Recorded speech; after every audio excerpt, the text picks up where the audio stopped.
کل فاطمہ کا لال میدان کربلا میں ذبح ہونے کے لیے جائے گا. دیکھو تم میری اولاد ہو, ایسا نہ ہو کہ فاطمہ کا لال ذبح ہو جائے اور زینب کے بچے زندہ رہ جائیں. اپنی جان کو حسین کے اوپر قربان کر دینا. یہ مائیں ہیں جو پوری رات تربیت کر رہی ہیں اپنی اولاد کو کہ کل حسین کے اوپر جان کو قربان کرنا ہے. ہو گئی صبح عاشور, آ رہے ہیں اجازت طلب کرنے کے لیے. یہ کہ بات دیگر ہے, اونا محمد ہاتھوں کو جوڑ کے کھڑے ہیں, اے میرے ماموں جان مجھے مرنے کی اجازت دیجئے. کتنا سخت موقع ہوگا ایک ماموں کے لیے کہ وہ اپنے بھانجوں کو مرنے کی اجازت دے رہا ہے. اے میرے بچوں, میں تم کو کیسے اجازت دوں؟ تم میری ہمشیرہ کے جگر کے پالے ہوئے ہو, میں نے تمہیں اپنی آغوش میں کھلایا ہے, اجازت کیسے دے دوں؟ اجازت نہ ملی. پلٹ کے آئے زینب اولیاء مقام کی طرف, آقا اجازت نہیں دیتے. زینب نے بچوں کے ہاتھوں کو پکڑا, امام علی مقام کے نزدیک آئیں اور پہلا سوال, اے میرے بھیا حسین یہ بتاؤ کہ میرا درجہ زیادہ ہے یا ماں فاطمہ کا درجہ زیادہ ہے؟ میرا مرتبہ بلند ہے یا ماں فاطمہ کا؟ سرکار سید الشہداء نے کہا بہن زینب یہ کائنات جانتی ہے کہ ماں فاطمہ کا درجہ سب سے بلند ہے, آپ کا درجہ اپنی جگہ محفوظ, مگر اماں فاطمہ کا مقام اپنی جگہ ہے. کہا حسین جب فاطمہ کا مقام مجھ سے بلند ہے تو پھر میرے بچوں کو اجازت کیوں نہیں دیتے کہ فاطمہ کے لال کے اوپر زینب اپنے بچوں کو قربان کر دے؟ لیجیے حسین نے اجازت دی. اونا محمد میدان کاردار میں آئے. مجھے اونا محمد کے مصائب نہیں پڑھنے, صرف اشارہ کرنا ہے. آ گئے میدان کاردار میں. وہ موقع آیا کہ جب سر کے اوپر گرز لگا, آواز دی, سرکار سید الشہداء بچوں کے جنازے پہ پہنچ چکے ہیں. لاشوں کو اٹھایا, خیمے میں لے کر آئے. ایک ماں کے سامنے بچوں کی میت رکھی ہوئی ہے, مگر حسین کی آنکھ میں آنسو نہیں ہے. حسین پریشان نہیں. حسین جس طرح سے پریشان اور مضطرب ہونے چاہیے وہ نہیں دکھائی دے رہے ہیں. حسین اگر مضطرب نہ ہو تو بجا, مگر ایک ماں اگر اپنے بچوں کی میت کو دیکھے تو کیسے مضطرب نہ ہو؟ مگر کسی تاریخ نے نہیں بتایا کہ زینب کے اندر ان اونا محمد کے جنازوں کو دیکھنے کے بعد اس طرح پیدا ہوا ہو. زینب خاموش ہیں. دن تمام ہو گیا, شام غریبہ آ گئی. زینب اب سالار کاروان ہے, 11 محرم کو حسین کا کچلا ہوا جنازہ دیکھ رہی ہے. کربلا سے کوفہ اور کوفہ سے شام. اور جب رہائی مل گئی, میں ختم کر رہا ہوں مجلس کو, رہائی ملی تو تبرکات آنا شروع ہوئے. ایک ایک شہید کا سر آتا تھا اور اس کا وارث اس سر کو اپنے ہاتھوں میں لیتا تھا. قاسم کا سر آیا, ام فروا نے بڑھ کے آگے لیا. ششماہے کا سر آیا, رباب آگے بڑھی. عباس کا سر آیا, ام کلثوم نے آغوش کو پھیلا دیا. حسین کا سر آیا, تمام بیبیاں اپنے مقام سے بلند ہوئی. واہ حسینہ واہ مظلومہ کی صدائیں بلند ہو رہی ہیں. مگر اسی اسنا میں 2 چھوٹے چھوٹے کٹے ہوئے سر آئے. کوئی بیوی لینے کے لیے نہ بڑھی. شام کی عورتیں تڑپ کے کہتی ہیں کہ یہ بچے کیا بے وارث ہیں کہ ان کا باپ بھی مارا گیا اور کوئی ماں بھی نہیں جو ان کو اپنی آغوش میں لے لے. بس زینب تڑپ گئی, بیوی ایسا نہ کہو, ان بچوں کی ماں زینب میں زندہ ہوں, مگر میں حسین پہ آنسو بہاؤں, عباس کا مرثیہ پڑھوں یا اپنے بچوں کے اوپر گریا کروں؟ اونا محمد پہ آنسو نہ بہاؤں گی. زینب کربلا میں اونا محمد پہ گریا نہیں کرتی. زندان شام میں اونا محمد کا ماتم نہیں ہوتا. کاروان پلٹ کے مدینے گیا. اب جب زینب عبداللہ کے گھر میں داخل ہوئی, 2 چھوٹے چھوٹے مسلے دیکھے, آج ایک ماں کا دل بھر آیا. اے میرے اونا محمد, آج ماں تم پہ آنسو بہائے گی. زمانہ گزر رہا ہے, وہ موقع آیا کہ بیوی کو دوبارہ شام جانا نصیب ہوا. رات کا وقت بڑھنے لگا, دمشق کے دروازے بند ہو چکے تھے. ایک مقام پہ زینب نے اپنے خیموں کو لگا دیا. عابد بیمار ہمراہ ہیں. اے میرے بچے, اے میرے بیٹے, اے امام وقت, ذرا بتائیے تو صحیح یہ کون سا مقام ہے؟ اس لیے کہ یہ جانا پہچانا معلوم ہوتا ہے. پھوپھی اماں, یہ وہی مقام ہے کہ جب ہم قیدی بنا کر لائے گئے تھے تو چند ساعتیں ہم نے یہاں گزاری تھی تاکہ بازار شام کو سجا دیا جائے. پر جیسا ہی اتنا سنا تو کہا یہاں پہ وہ باغ بھی ہوگا جہاں حسین کا سر لٹکایا گیا تھا, یہاں وہ درخت بھی ہوگا جہاں عباس کا سر تھا, جہاں قاسم کا سر تھا. کہا بی بی وہ باغ نزدیک ہے. زینب اولیاء مقام اس باغ تک پہنچی, درختوں کو دیکھا. ان درختوں میں عباس کا سر نظر آیا, اکبر کا سر نظر آیا. آنسو بہا رہی ہے بی بی. اچانک جب درخت کے نزدیک گئی, یہ وہی درخت تھا کہ جس درخت میں حسین کے سر کو بالوں کے ذریعے لٹکایا گیا تھا. بہن کو کربلا کا منظر یاد آیا, نو کے نیدا پہ حسین کا سر یاد آیا, اس درخت پہ چڑھایا جانا یاد آیا. ایک مرتبہ رونا شروع کیا, گریا جو شروع ہوا, غش کھا کے زمین پہ گر گئی. رات بڑھنے لگی, باغبان جو نزدیک آیا دیکھا کوئی معظمہ زمین پہ گری ہوئی ہے. بیلچے سے سر پہ وار کیا، سر سے خون کا جو فوارہ جاری ہوا، زینب اولیاء مقام اس دنیا سے جا چکی ہے۔ میں کہوں گا اے بی بی، ارے تمہارے سر پہ وار کیوں کرنا ہو؟ اس لیے کہ تم زین و اب ہو، اپنے باپ کی زینت ہو۔ کل مسجد کوفہ میں باپ کے سر سے خون جاری ہوا تھا، آج زینب کے سر سے خون جاری ہے۔ عابد بیمار نے پھوپھی اماں کے جنازے کو دیکھا، قبر کو آمادہ کیا، ارے دو ہاتھ بلند ہوئے، اے زین العابدین میری زینب کو میرے حوالے کر۔ اس لیے کہ مدینے کے دربار میں چند ساتھ ہو رہی تھی، سر کے بال سفید ہو گئے تھے، مگر ہائے رے میری زینب کربلا سے کوفہ، کوفہ سے شام کی منزلوں کو طے کرتے، امتحانات کو انجام دیتے۔ انا للہ و انا الیہ راجعون، رضم بقضائہ و تسلیما لامرہ، سیعلم الذین ظلموا ای منقلب ینقلبون۔ حضرات مزید گزارش ہے کہ ایک مرتبہ سورہ حمد اور 3 مرتبہ سورہ اخلاص کی تلاوت فرما کر مرحومہ حسن جہاں بنت علی عباس مرحوم کی روح سے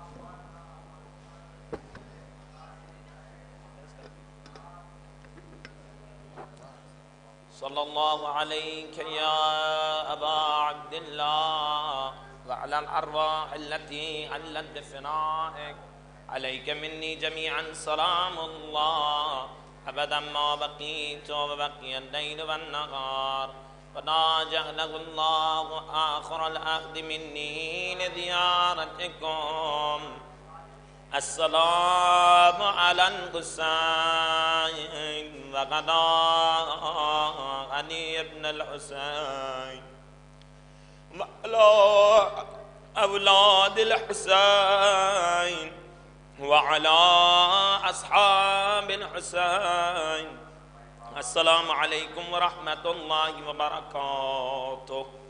السلام علیک یا مولا یا غریبا غربا، السلام علیک یا معین الضعفاء والفقراء، السلام علیک یا شمس الشموس، السلام علیک یا انیس النفوس، السلام علیک ایہا المدفون بعرض طوس، السلام علیک یا مغیث الشیعة والدوار فی یوم الجزاء، السلام علیک یا سلطان العرب والعجام، علی ابن موسی الرضا، روحی و جسمی لک الفدا ورحمت اللہ وبرکاتہ۔